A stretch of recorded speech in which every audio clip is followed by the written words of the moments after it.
我宣布我已经破产，人格破产，信用破产，从外面传得沸沸扬扬的这些债务的问题，我跟大家讲的是真的。从我拍电影到现在，负债额大概2亿4千万，那到目前为止大概还掉了一半。很多好朋友啊，包括亲戚朋友，包括耀眼剧团的仅有的财产都被我拖下水了，所以我对于这些好朋友，我先说声对不起啊。但现在还钱是天经地义的事情。我必须跟大家，希望大家帮我转达的是说，我不会跑，我也不会闪，我会面对大家。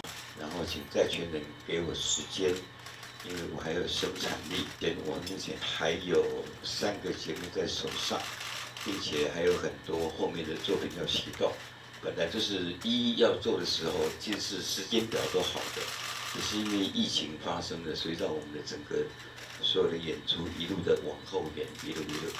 那前不久文化部纾困案艺文团体最高的补助案的上限，我们也申请了，结果获得的是11万多哦。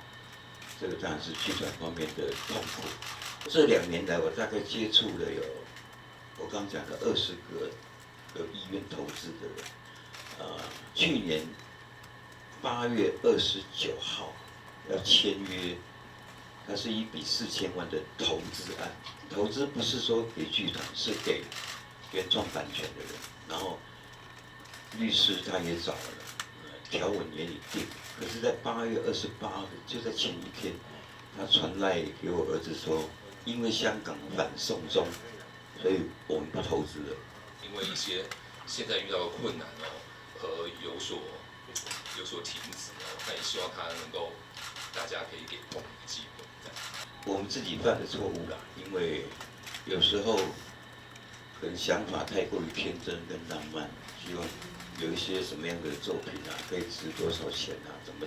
那事实上，这些无形的东西，并没有办法代表一栋楼啊，你有什么担保品的什么，并不代表这个。我刚说了嘛，欠债就是一定要还，所以怎么样的一个还法，希望能够大家沟通出来这样。我不会跑，我也不会闪，我会面对大家。